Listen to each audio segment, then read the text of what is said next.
பிரேமா எப்படி இந்த லைஃப் ரொம்ப போர் அடிக்கிற மாதிரி இருக்கு, ஒரு சேஞ்ச் வேணும். பேசாம ஊர் மாறிடலாமா? வீடு மாறிடலாம். சரி, வாடகை வீடு போயிடலாம். இல்ல புது வீடு. ஓ, புது வீடு. புது வீடுனா எவ்வளவு பட்ஜெட்? ஒரு 700 800. ஏன் அவ்வளோ? 800 900 அப்படியே 1 மில்லியன் போயிடலாமே. நிறைய பேர் வாங்குறாங்கல்ல. கரெக்ட், நிறைய பேர் வாங்குறாங்கல்ல. இந்த ஒரு வார்த்தை தான் நம்மள வந்து ட்ரிகர் பண்ணி விடுது. ஸோ கரெக்ட், நிறைய பேர் வாங்குறாங்க. இந்த ஒரு டிஸ்கஷன் வந்து எண்ட்லெஸ்ஸா போயிட்டு இருக்கோம். ஆனா இது ஒரு கால்குலேஷன் போட்டு நம்மளால எவ்வளவு அஃபோர்ட் பண்ண முடியும் அப்படின்னு ஒரு கால்குலேஷன் போட்டா அது ஒரு ஃபுல் ஸ்டாப் வைக்கிற மாதிரி இருக்கும். சரி போடு. அதுதான் இன்னைக்கு வீடியோ. நமக்கு மட்டும் இல்ல, பாக்குறவங்களுக்கும் அவங்களோட சேலரி வச்சுட்டு எவ்வளவு வீடு அஃபோர்ட் பண்ணலாம். நிறைய இங்க ஒரு தம் ரூல் இருக்கு. அந்த ரூல் எடுத்துக்க போறோம், ஒரு கால்குலேஷன் போட போறோம். ரொம்ப இன்ட்ரெஸ்டிங்கா இருக்க போது. வாங்க வீடியோக்குள்ள போகலாம். டூ ட்ரெஸ்ஸஸ்க்கு நீங்க கொடுக்குற சப்போர்ட்க்கு ரொம்ப ரொம்ப தேங்க்ஸ். இப்போ டூ ட்ரெஸ்ஸஸ்ல வந்து நம்ம டிசைனர் சாரி, ஹாஃப் சாரி, இந்த மாதிரி எல்லா விஷயமும் நம்ம பண்ணிட்டு இருக்கோம். யாராவது உங்களுக்கு தேவைன்னா நம்ம வாட்ஸ்அப் நம்பர் கீழே இருக்கு, நீங்க அதுல கான்டாக்ட் பண்ணி டீடைல்ஸ் கேட்கலாம். ஏகான்ஸ் ஆப்பை பத்தி நம்ம ஏற்கனவே பார்த்திருக்கோம். எங்களோட இன்வெஸ்ட்மெண்ட் ஸ்ட்ராட்டஜின்னு ஒரு வீடியோ வந்து ஷேர் பண்ணிருந்தோம், அதுல கொடுத்திருந்தோம். இந்த ஒரு கடுமையான எக்கனாமிக் சிச்சுவேஷன்லயும் அட்லீஸ்ட் வந்து ஒரு 5% வந்து ரிட்டர்ன் தரது வந்து ரொம்ப சந்தோஷமான ஒரு விஷயமா தான் இருக்கு.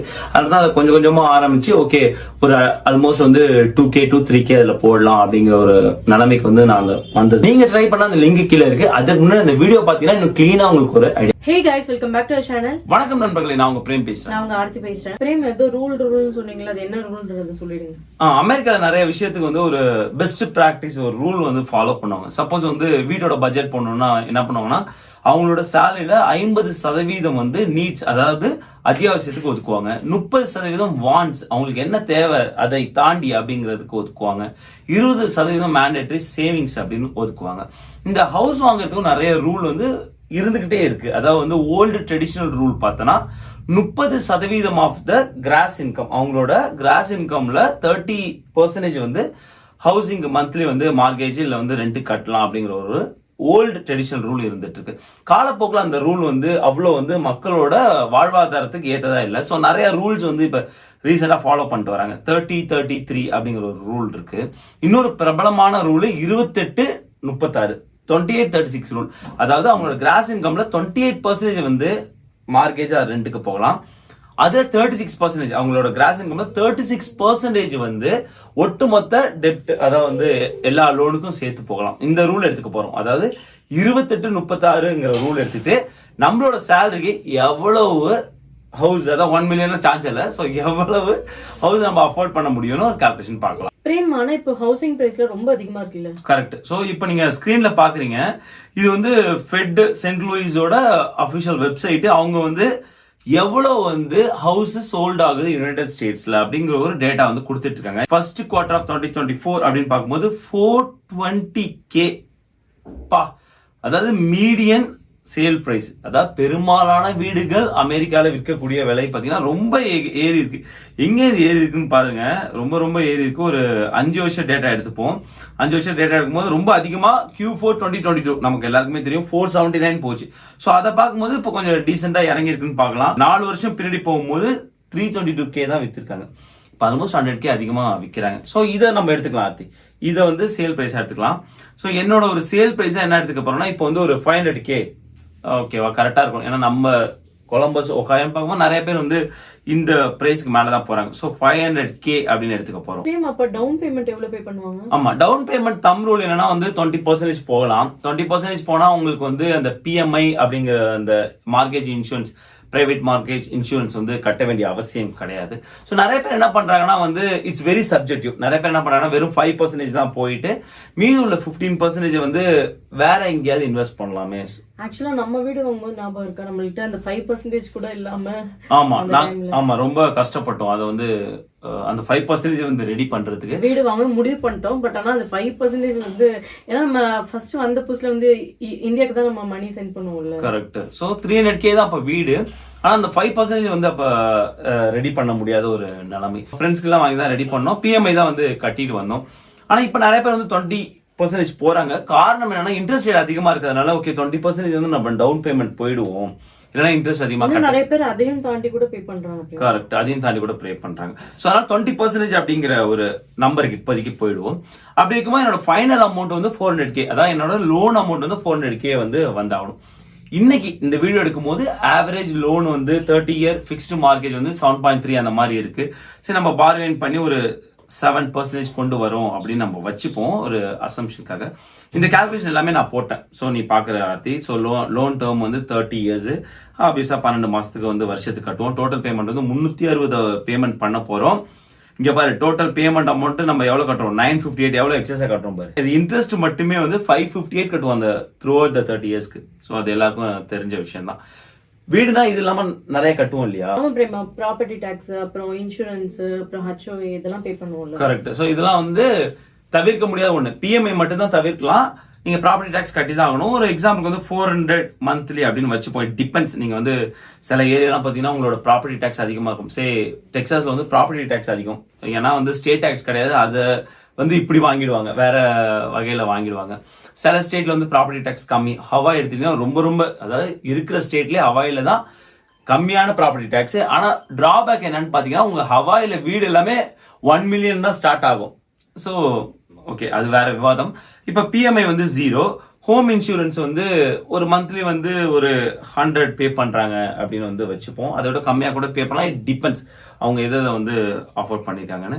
ஒரு HOA வந்து $80 அப்படின்னு வச்சுப்போம். ஸோ மொத்தமா பார்க்கும்போது உன்னோட மந்த்லி பேமெண்ட் வந்து $3241. அதாவது $3241 ஒரு மாசமும் கட்டி ஆகணும். 500K வீடு வாங்கலாம். 500K வீடு பிளஸ் 20% வந்து நீ டவுன் போனா, அதுவே நீ டவுன் வந்து ஒரு வேளை வந்து 5% தான் போற, நீ வந்து இங்க பிஎம்ஐ கட்டணும் இல்லையா, அது ஒரு $80 கட்டுறேன்னு வச்சுக்கோயேன். பாரு, 3820 ரொம்ப அதிகமா கட்டுற மாதிரி இருக்கும். சோ அதனாலதான் வந்து நிறைய பேர் வந்து இந்த ஒரு இதுக்கு போயிடுது, 20% வந்து போயிடுறது. சரி, இது வந்து நமக்கு தெரிஞ்சு ஒரு 500K, நம்ம மில்லியன்லாம் கணக்கு போடல, ஒரு 500K பண்ணும்போது இவ்வளவு வந்து நான் கட்டணும் அப்படிங்கிறது தெரியுது. இப்ப எவ்வளவு சேலரிங்கிறத வச்சு போயிடலாம். இப்போ ஒரு கிராஸ் இன்கம் ஆவரேஜா எவ்வளவு வச்சுக்கலாம்? ஒரு 100 to 120. ஆமா, 120 வச்சிடலாம். அது கொஞ்சம் கரெக்டான இதா இருக்கும்னு நினைக்கிறேன். இதுக்கு மேல வாங்கக்கூடிய மக்கள் நிறைய இருக்காங்க, இதுக்கு கீழேயுமே வந்து மக்கள் நிறைய இருக்காங்க. ஸோ 120 இப்போதைக்கு வச்சுப்போம். நீங்க வந்து இட்ஸ் வெரி சப்ஜெக்டிவ். நீங்க கால்குலேட் பண்ணும்போது உங்களோட கிராஸ் இன்கம் உங்களுக்கு நல்லா தெரியும், அதை வச்சு கால்குலேட் பண்ணுங்க. 120 ஓகேவா? கிராஸ் இன்கம்னா அவங்க சொல்ற அந்த பிரைஸ், அதாவது ஆஃபர் பிரைஸ்னு வச்சுக்கலாம். அதை தாண்டி நம்ம நிறைய டாக்ஸ் கட்டணும். நம்ம மந்த்லி மெடிக்கல் இன்சூரன்ஸ் எடுத்துப்பாங்க. அப்புறம் நீங்க 3% வந்து உங்களோட 401K நீங்க மேட்ச் பண்ணீங்கன்னா அதை எடுத்துப்பாங்க. ஸோ அதெல்லாம் வந்து நான் என்ன பண்ணிருக்கேன்னா ஒரு 72% அப்படின்னு நான் வச்சிருக்கேன். ஓகேவா? அதாவது கிராஸ் இன்கம்ல 72% தான் என்னோட நெட் இன்கம் அப்படின்னு வந்து வச்சிருக்கேன். ஸோ அப்படி பார்க்கும்போது மந்த்லி உங்களோட நெட் இன்கம் $7,200 வருது. இப்ப மார்கேஜ் டு நெட் ரேஷியோ நான் போட்டிருக்கேன். அதாவது வந்து என்னோட மார்கேஜ் நான் மந்த் கட்டுறேன் இல்லையா, அது வந்து என்னோட நெட் எகென்ஸ்டா நான் கால்குலேட் பண்ணும்போது 45%, அதாவது $7,200 45% என்னோட வருமானத்துல மார்கேஜ்கே போகுது. ஓகேவா? அதே நீங்க வந்து கிராஸ் ரேஷியோ அப்படின்னு பார்க்கும்போது 32% வந்து 32.41% வந்து போயிடுது. சோ இந்த சேலரி வாங்கக்கூடிய நபரால நீங்க அந்த 28 to 36 ரூல் பாத்தீங்கன்னா இது கொஞ்சம் அதிகமா தான் இருக்கு. ஏன்னா அந்த ரூல் பிரகாரம் மார்கேஜ் டு கிராஸ் ரேஷியோ வந்து 28 தான் இருக்கணும். ஆனா அந்த ரூல்ல நான் திரும்ப சொல்லிடுறேன், 36 இருக்கு இல்லையா, கொஞ்சம் ஒரு குஷன் இருக்கு, 8% வந்து குஷன் இருக்கு. சப்போஸ் அவருக்கு கார் லோன் இல்ல, ஸ்டூடெண்ட் லோன் இல்ல, கிரெடிட் கார்டு லோன் இல்ல, இந்த மாதிரி எந்த ஒரு இதர லோனும் இல்லைன்னா அவரு வந்து அட்லீஸ்ட் 36 வரைக்கும் ஸ்ட்ரெச் பண்ணலாம்.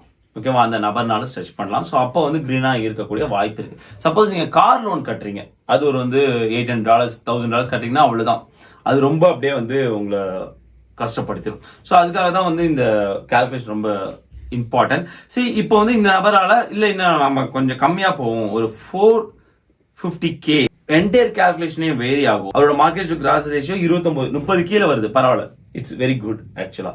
சோ இவரால இந்த ஒரு ஹவுஸ் தான் அஃபோர்ட் பண்ண முடியும். இது வந்து ஜஸ்ட் கால்குலேஷன், ஓகேங்களா? ஏன்னா இது வந்து ரியாலிட்டிக்குள்ள வராது.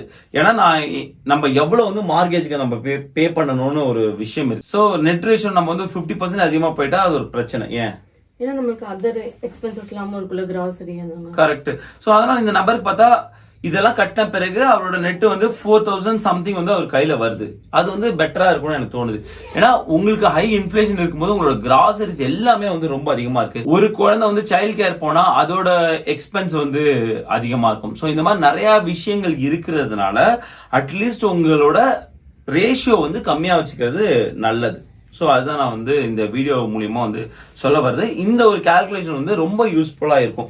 இந்த கால்குலேஷனே வந்து நீங்க ஆட் பண்ணிக்கலாம். சப்போஸ் வந்து யாராவது வந்து இன்னொரு கார் லோன் கட்டுறாங்கன்னு வச்சுக்கோ, ஸோ அந்த மாதிரி வரும். அதர் லோன்ஸ்னு ஒன்று கால்குலேஷன் போட்டுருவோம். ஸோ அதர் லோன்ஸ் போட்ட பிறகு நம்ம வந்து 36 வரைக்கும் கொஷின் பண்ண முடியும் இல்லையா. ஸோ அதர் லோன்ஸ் வந்து ஒரு 600 கட்டுறாங்க. அப்படி பார்க்கும்போது இன்னொன்று ஆட் பண்ணிப்போம், ரைட். ஸோ அப்படி பார்க்கும்போது இவர் வந்து ஸ்டில் வந்து 35.75 இட்ஸ் குட், பிலோ 36 தான் வருது. அதாவது வந்து இவர் வந்து கார் லோன் அதர் லோன் கட்டியும் இந்த வீடுமே அவரால் பண்ண முடியும். இதுவே வந்து 500 போகும்போது தான் அந்த பிரச்சனை வருது. இப்போ 500K பழையபடி போயிடுவோம், போனா 38 அந்த ஒரு பர்சன்டேஜ் வந்து அதிகமாயிடுது. சப்போஸ் அதர் லோன்ஸ் இல்லைன்னா ஸ்டில் இவர் வந்து பண்ணலாம், 500 தாண்டியே பண்ணலாம். ஸோ இப்படி நம்ம பண்ணிக்க முடியும். இது வந்து ரொம்ப யூஸ்ஃபுல்லான ஒரு தம்பு ரூல் நினைக்கிறேன். ஏன்னா நிறைய நேரம் வந்து நம்ம தேவைக்கு வாங்காம மற்றவங்க பார்வைக்கு வாங்கிடுறோம், இல்லை வந்து மற்றவங்க வாங்குறாங்கன்னு நம்மளே போய் வாண்டடா வந்து மாட்டிக்கிறோம். நான் என்ன சொல்றேன், வீடு வந்து ஒரு கண்டிப்பா வந்து இருக்கணும். நீங்க வந்து நம்ம முன்னாடியே பார்த்துருக்கோம், லாங் டர்மா யூஸ்ல இருக்குன்னா கண்டிப்பா ஒரு வீடு வாங்கிடுங்க அப்படிங்கறத நம்மளும் வந்து ரெக்கமெண்ட் பண்ணிட்டு இருக்குது. It's very subjective. நிறைய பேர் வந்து சொல்லுவாங்க, இல்ல நான் வீட்டுல இன்வெஸ்ட் பண்ண மாட்டேன், அந்த பணத்தை நான் S&P 500 இண்டெக்ஸ்ல இன்வெஸ்ட் பண்ணா நான் பெரிய ரிட்டர்ன் பார்க்கலாம். It's very subjective. ஆனா நம்ம எவ்வளவு வீடு வாங்குறோம் அப்படிங்கிறது ரொம்ப முக்கியம். நம்ம மக்கள் நிறைய பேர் வாங்கிடுறாங்க. கரெக்ட், நம்ம நிறைய பேர் வாங்கிடுறாங்க. அது வந்து அவங்களோட இன்கம் சொல்றோம் பாத்தியா, 120ங்கிறது வந்து சப்போஸ் வந்து யாராவது 2 பேரும் வேலை செய்யறாங்க, 100K பண்றான்னு வச்சுக்கோங்க. அப்ப இந்த கால்குலேஷன் எல்லாமே மாறும், ஃபுல்லாவே பச்சை பச்சைன்னு இருக்கும். அவங்களுக்கு வந்து நிறைய வந்து எக்ஸஸ் அமௌண்ட் இருக்கும். 500 1 மில்லியன் வரைக்குமே அவங்களால போக முடியும். நீ சொல்ற அந்த சொல்றேன் பாத்தியா, அந்த 700K அப்படிங்கறதுல சோ ஸ்டில் அவங்களால அஃபோர்ட் பண்ண முடியும். பாரு, மார்கேஜ் டு கிராஜுவேஷன் வெறும் 25% தான் வருது 200K பண்ணும்போது. சோ அதனால தான் சொல்றேன். சோ இது எல்லாமே எதை பொறுத்துனா இருக்குன்னா 3 விஷயத்தை பொறுத்து இருக்கு. ஹவுஸ் பிரைஸை பொறுத்து இருக்கு, கிராஸ் இன்கம் பொறுத்து இருக்கு, இன்ட்ரெஸ்ட் ரேட்டை பொறுத்து இருக்கு. நீ சப்போஸ் வந்து நம்ம பழையபடியே போவோம், 120K பண்ற நபருக்கே போவோம், அவரால் வந்து இது கண்டிப்பா அஃபோர்ட் பண்ண முடியாது. ஈவன் வந்து 500Kவே அவரால் அஃபோர்ட் பண்றது கஷ்டம் அப்படிங்கிற ஒரு ரேஞ்சுக்கு தான் நம்ம வந்து சொல்லியிருந்தோம் இல்லையா. சப்போஸ் இன்ட்ரெஸ்ட் ரேட் குறையுது, இன்ட்ரெஸ்ட் ரேட் வந்து பழையபடி வந்து ஒரு 4% வருதுன்னு வச்சுக்கோங்க, பாரு, அவர் தாராளமா அஃபோர்ட் பண்ணலாம். சோ அந்த ஒரு வேரியபிள் ரொம்ப முக்கியம், இன்ட்ரெஸ்ட் ரேட்டுங்கிறது. சோ இந்த நபர் என்ன பண்ணலாம்னா, நிறைய விஷயம் இருக்கு இல்லையா. இப்போ ஹோம் பிரைஸ் அதிகமா இருக்கு, ஒருவேளை ஹோம் பிரைஸ் குறையும் போது நம்ம வீடு வாங்கலாமா, இல்ல இன்ட்ரெஸ்ட் ரேட் குறையும் போது வீடு வாங்கலாமா, இந்த மாதிரி நிறைய வந்து அவங்களுக்குள்ள உரையாடல் ரொம்ப முக்கியம். இன்ட்ரெஸ்ட் ரேட் சொல்லும்போது நான் இன்னொரு விஷயம் சொல்றேன், நீங்க இப்ப கூட வீடு வாங்கிட்டு அதுக்கப்புறம் கூட ரீஃபைனான்ஸ் பண்ணிக்கலாம், ஸ்டில் வந்து அந்த ஆப்ஷன் இருக்கு. இல்ல இப்ப வீடு வாங்குறவங்க அதுக்கப்புறம் வந்து என்னோட இன்கம் கண்டிப்பா நான் இம்ப்ரூவ் பண்ணுவோம் அப்படின்னாலும் போய்க்கலாம். சோ இந்த மாதிரி நிறைய விஷயங்கள் இருக்கு. பட் ஸ்டில் இந்த கால்குலேஷன் ரொம்ப முக்கியம். ஏன்னா நிறைய இங்க மார்க்கெட்குள்ளே நம்ம அடைச்சிட்டோம்னு வச்சுக்கோங்க, மாசம் வந்து மத்த செலவு குறைக்க வேண்டியதா இருக்கும். அதாவது குழந்தைங்க வந்து சைல்ட் கேர் போனா குறைக்க வேண்டியதா இருக்கும். நம்ம ஃபேமிலியா வந்து வெளில போய் என்ஜாய் பண்ண முடியாது. நிறைய விஷயங்கள் வந்து கரெக்ட், ரொம்பவே யோசிக்கணும். இந்தியா ட்ரிப்புக்கு ரொம்ப ரொம்ப யோசிக்கணும்.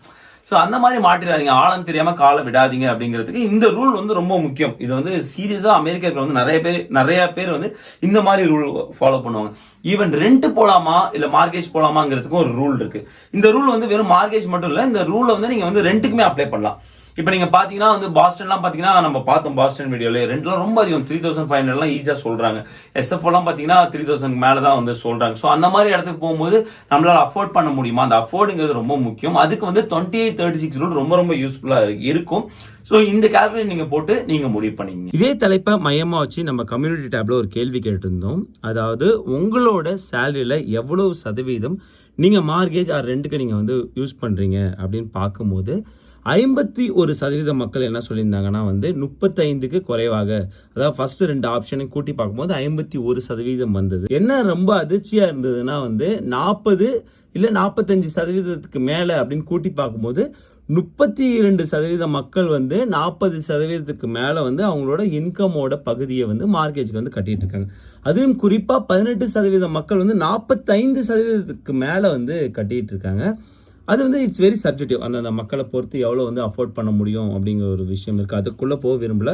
ஆனால் என்ன சொல்ல விரும்புனா 45% மார்கேஜ்னு எடுத்து வைக்கும் போது மீதி உள்ள 55% மீதி எல்லா விஷயத்தையும் நம்ம பார்த்துக்கணும். அதாவது கிராசரியில் ஆரம்பித்து நம்ம ஏதாவது ட்ரிப் போகிறோன்னு ஆரம்பித்து முக்கியமான விஷயம் சேவிங்ஸு, நம்ம குழந்தைங்களோட எதிர்கால காலேஜ் சேவிங்ஸ் பிளான், இந்த மாதிரி நிறைய விஷயங்களை அகாமடேட் பண்ணும்போது கொஞ்சம் கஷ்டமாக இருக்கும். அதுக்கு தான் சொல்கிறோம் இந்த வீடியோ ரொம்ப முக்கியத்துவம் பெறுது. நீங்கள் வீடு வாங்குறதுக்கு முன்னாடி இல்லை வீடு வாங்கினாலும் கூட ரீஃபைனான்ஸ் பண்ணி எவ்வளோ நம்மளால அஃபோர்ட் பண்ண முடியும் மந்த்லி மார்கேஜ்னு செட் பண்ணுறதுக்கு இந்த வீடியோ வந்து ரொம்ப யூஸ்ஃபுல்லான ஒரு வீடியோவாக இருக்கும். பிரேம், அப்போ நம்ம வீடு வாங்க போகிறோமா இல்லையா? இவ்வளோ கால்குலேஷன் போட்ட பிறகு இந்த கேள்வி இருக்கா, பொறுத்து இருந்தா பார்க்கணும். ஐ ஹோப் உங்களுக்கு இந்த வீடியோ யூஸ்ஃபுல்லா இருந்திருக்கும்னு நினைக்கிறேன். மறக்காம நம்மளோட சேனல் லைக் பண்ணுங்க, ஷேர் பண்ணுங்க, சப்ஸ்கிரைப் பண்ணுங்க. மறக்காம அந்த பெல் ஐகானை தட்டி விட்டு போங்க. தேங்க்ஸ் ஃபார் வாட்சிங் திஸ் வீடியோ ஃப்ரெண்ட்ஸ். நன்றி.